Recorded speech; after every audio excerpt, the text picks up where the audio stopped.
all ready to go, and as you can see, cars already out on track for our next group session.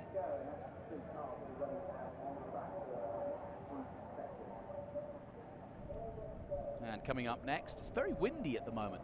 Wind has picked up here at Laguna Seca, but we've got some really, really special cars out in action. We'll do 2 formation laps.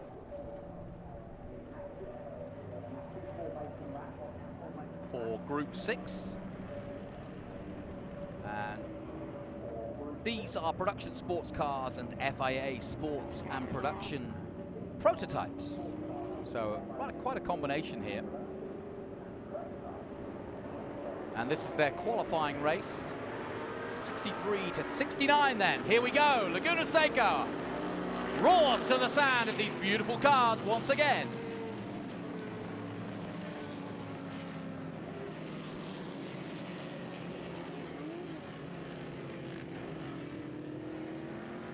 Now, back in 1966, the FIA introduced several new racing categories, including one for highly modified touring cars, officially known as Group 5 Special Touring Cars.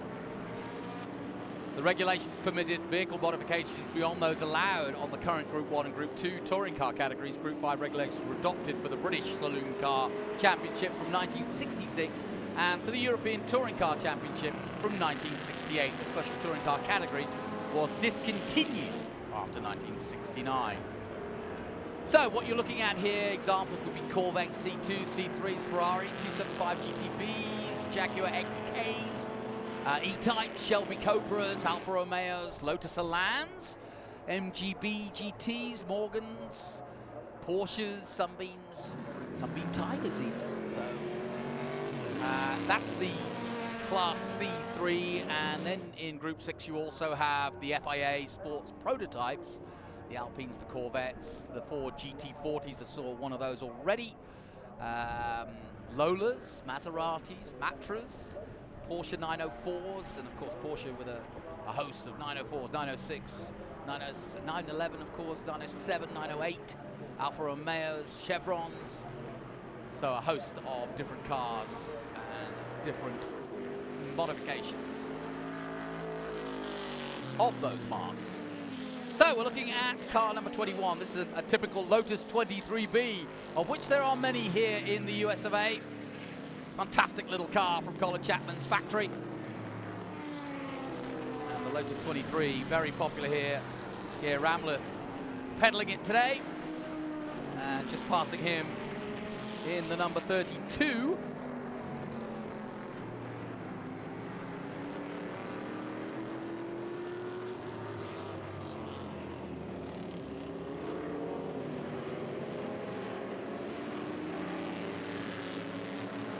That's the Lotus Elan 26R. A completely different Lotus, of course. 1963 Elan 26R. But with the classic Lotus colors, of course, the yellow and green. And Horatio Fitzsimon at the wheel. Originally, 26R raced in the UK in period in purchase from Mike Malone. Now all over the back of the other Lotus as they head out of the corkscrew. They are getting a bit of a shimmy on, I should say, as they come through Rainy. Look at this. And that number 7 is looking rather sprightly in the hands of Mr. Simon. Top speed of 130, 1600 engine, about 180 horsepower. Oh, and a little bit too much smoke out of that one, and that should come off, please. And into the gravel it goes, and I hope we'll go through the gravel and back to the pits so that it doesn't put oil down. Not that I don't want to see it out there. The 146 is the Shelby Cobra FIA 289 from 1964. Chris McAllister out in his second outing of the day. Chris, of course, ever popular here. And wheeling the 146. Putting it through its paces. And passed quickly by the Ford GT40 from 1965. Rob Kaufman at the wheel of that all-silver car. Kaufman from Charlotte, North Carolina. This car built in the winter of 65-66 by Ford Advanced Vehicles Limited in Slough in England. And it was first raced in the 12 Hours of Sebring in March 1966. I was just starting to get into my racing legs in March 1966. It was driven by Dick Holquist, Bruce Jennings, and Oscar Kowaleski. 23rd fastest in practice and finished 13th overall and 4th in class.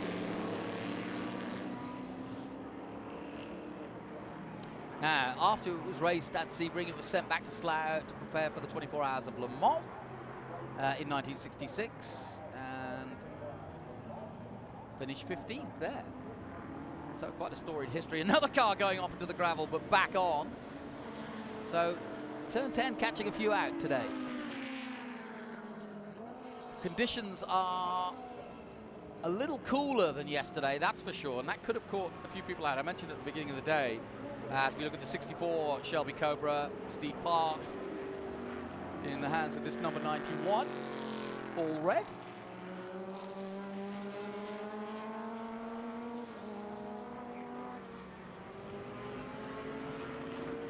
Steve Park from Glendale, California. And this has been racing since the early 80s in club racing and vintage racing. And there's a beautiful Corvette from 1967, Nicholas Colonna at the wheel.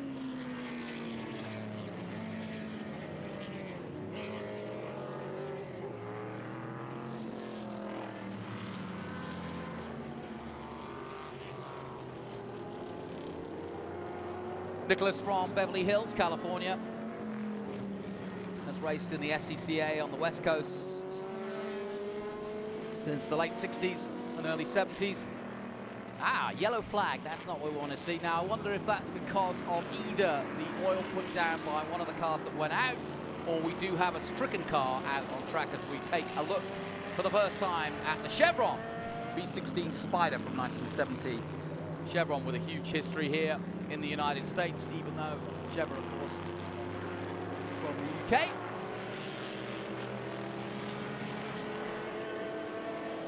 Ger Ramleth then leading the way, but we're under caution at the moment. Horatio Fitzsimon in second place and Rob Kaufman third. McAllister fourth, Steve Park fifth, and Nicholas Colonna, who we were just talking about a moment ago, in sixth place at the moment. Smaller groups, group 6, than some of the other groups, but still as mighty as you like. And with some fantastic cars. There's the 1963 Lotus Elan out there. There's the 97. Now that's another Cobra from 1962.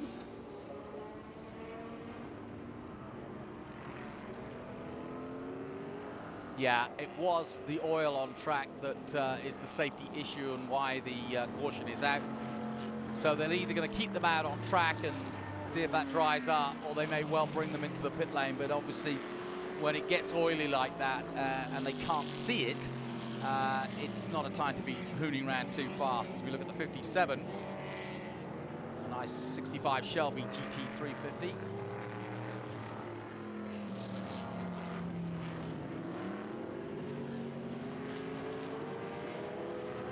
Charles Wenger at the wheel.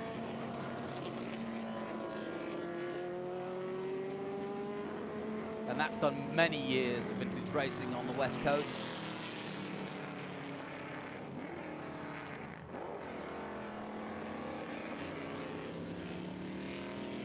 Charles from Chicago, Illinois. And currently in 9th overall while we're under caution. Back with the red and black, 31, 1964 Chevrolet Corvette, Craig Carter at the wheel. The all red there passing the GTO. And again, just a reminder, oh, he's pulling off. What's happening here? Normally, you're going uphill and on track here, but we've got a truck on track trying to... I think he's probably trying to get any oil that he's got on his tyres off those tyres, simply because He may well feel a little bit slippy underneath where he's driving, so he's just gone onto the gravel literally to try and see if he can get that oil and dirt off. That's a clever idea, actually, especially uphill where you're not under too much traction and will lose too much traction, so you can carefully go about it. And now you see the safety trucks. It's looking as though it's actually at the rainy curve that they're trying to lay down some either lime cement or similar to try to make sure that it's not too slippy going into turn 10. And I think that's why you could see actually the oil spurge, and that's why we also saw a car go off at 10. It wasn't that he was misdriving, it was just that he'd probably got oil on his tires, and by the time he got to turn 10 and turned in, the oil had played its part and just slid him wide to the left and into that gravel trap you can see from the drone. That is one of the beautiful advantages that the drone does give us, is a chance to actually see some of the lines that go wrong or some of the things that happen from above much clearer. So we're under safety here, or we're under the pace car here, while we get this Group 6 first session qualifying race finished. 5 laps to go, but a couple of them I think will be, if not maybe all of them, under safety, but gives us a chance to talk about some of the cars. There's the number 9.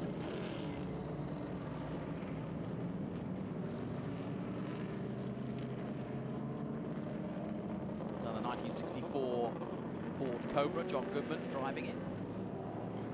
Goodman, another regular to historic racing. Hoping to be joined by Adam Carolla fairly soon, who of course is a celebrity in his own right, but also a big historic driver. And I'm just looking out of the corner of my eye, and I've just seen Zach Brown, Prado O'Ward, Mika Hakkinen, and the mighty Mario Andretti. You can't beat that. And they're walking past my commentary booth as we're under safety, so I'm going to commentate on watching some of the legends of this sport past my commentary booth, which doesn't often happen, I may add. So I'm going to take a photograph while I've got the opportunity of the mighty man.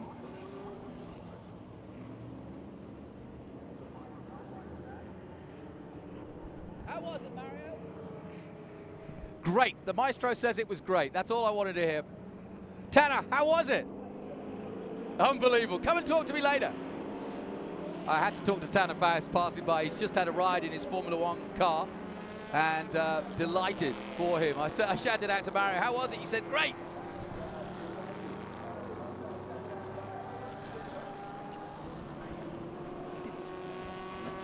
And I mentioned Adam Carolla might be joining me, and he has. Huh, I've been a bit starstruck there. You walked by just at the time Mario's walking by. Not a bad time to walk by. Welcome. Mario Lopez is here. I gotta find that dude. Yeah. I'm a huge Saved by the Bell guy. Different one. Mario Andretti, you may have heard of him. I don't know that name. Listen, delighted to have you here.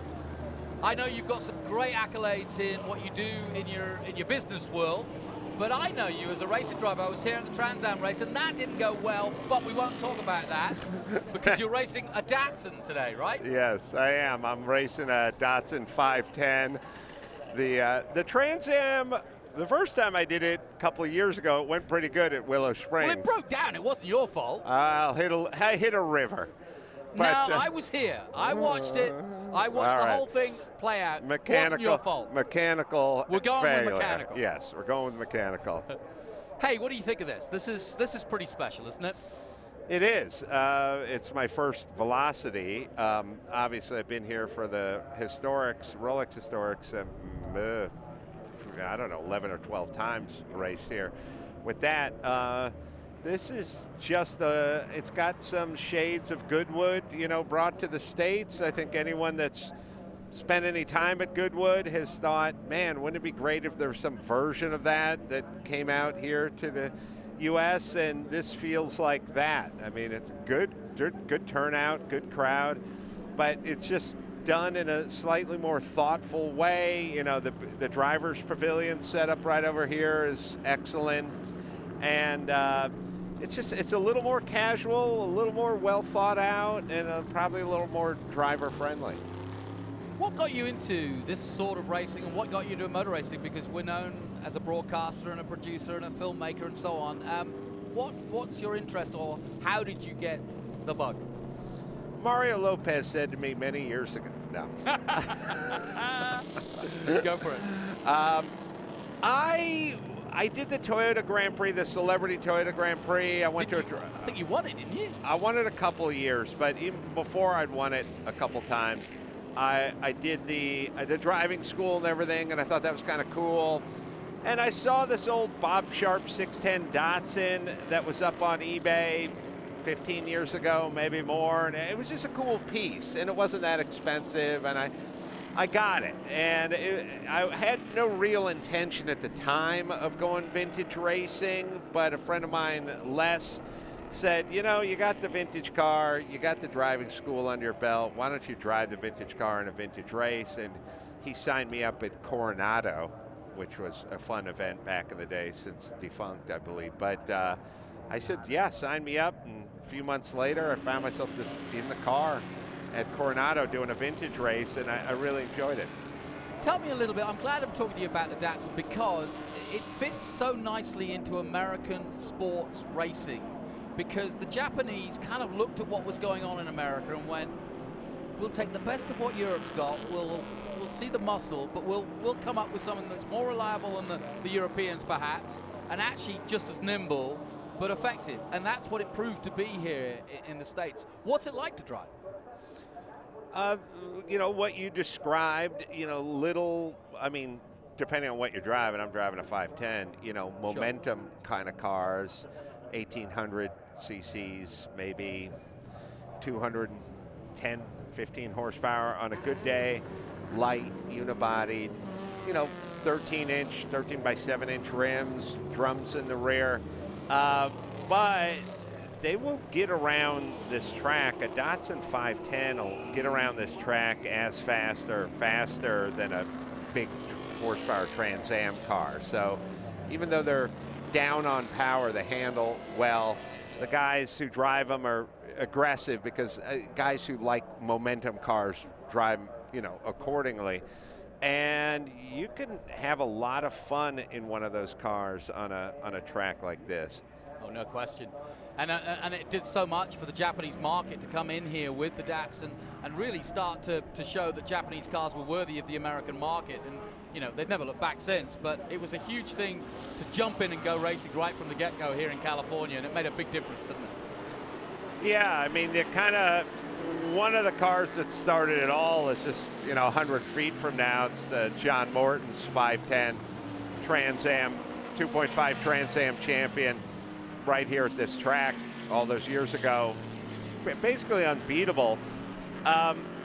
And then up into the Z's, and then at some point into tube frame cars with turbos and big slicks, and, you know, and then LMP cars. You know, they just kept going. But they started with the 510s and the 2000 Roadsters as well, with BRE. Pete Brock's around here somewhere.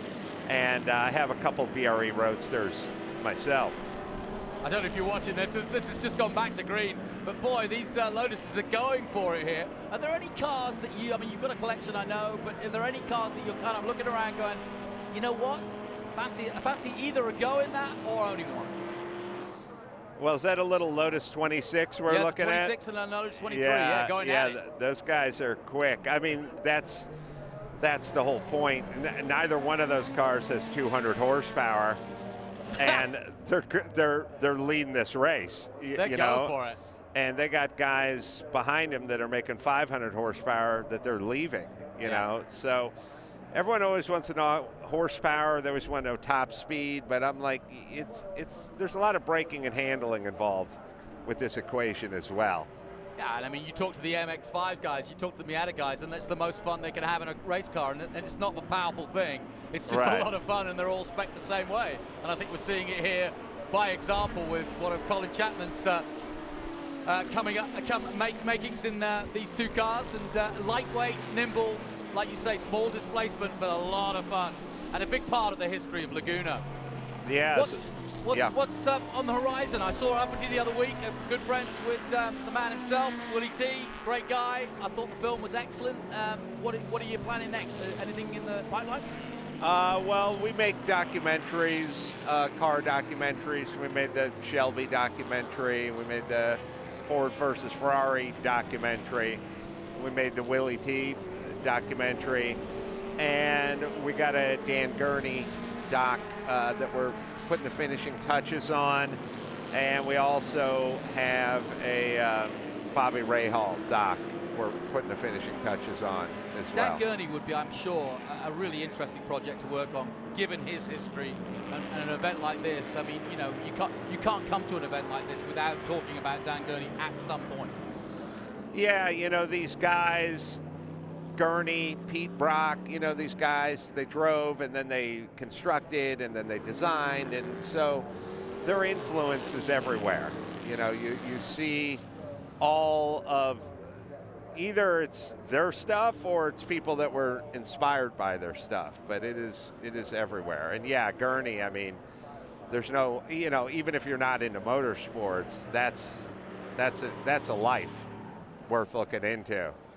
You know, as an Englishman, the more I learn about American motorsport, the more I learn about the Jim Halls, the Dan Gurneys, and it's not so much their racing accolades, it's more to do with what they brought in terms of innovation, typical American innovation, design, and you know, you see the Zingers out here and some of the American Hennessy's out here, the future, if you will. And I think that's been a role that Americans have played behind the scenes a little bit, more than they have, like the Phil Hills and the guys that have been in the front. Yeah, I guess, you know, I mean, there's a lot of great British constructors, and you know, Colin Chapman and guys like that. But yeah, a lot of guys started off driving and never left, and never left the business, never left the innovation, never left the constructor stuff. And I mean, there's more than, you know, Pete Brock or Dan Gurney, but I find it very interesting. But why wouldn't they? Because if you're a football coach, whatever your definition of football is, you probably played, and then at some point you became a coach. So who would know better? Yeah, it's very, very true. Well, tell the fans what you're driving today. We mentioned the Datsun, but what number are you, and what are you hoping for today? It's a great day out.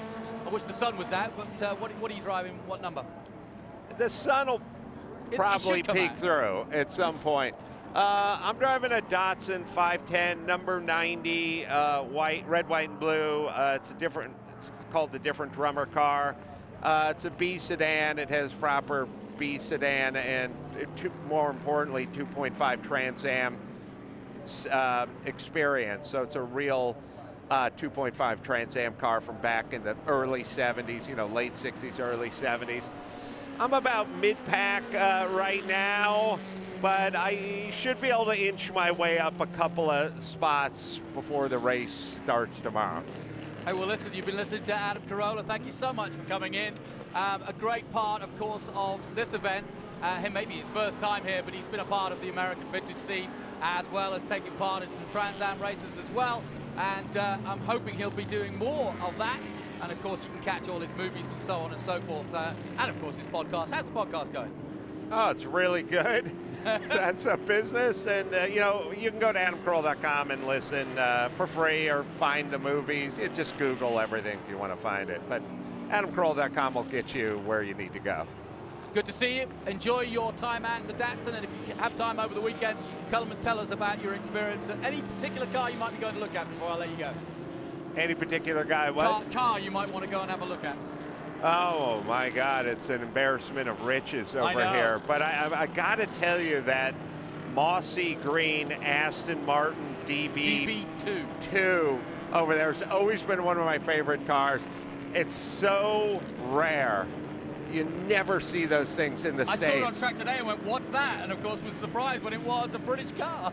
Yeah, that's one of my favorites. And I'm not just kissing your butt. No, I get it. And I saw it today and I was like, I can't believe that. And it is, yeah, like you say, one of the rare Astons that you don't often see out, especially No, only Goodwood do you see those cars. Yeah, revival.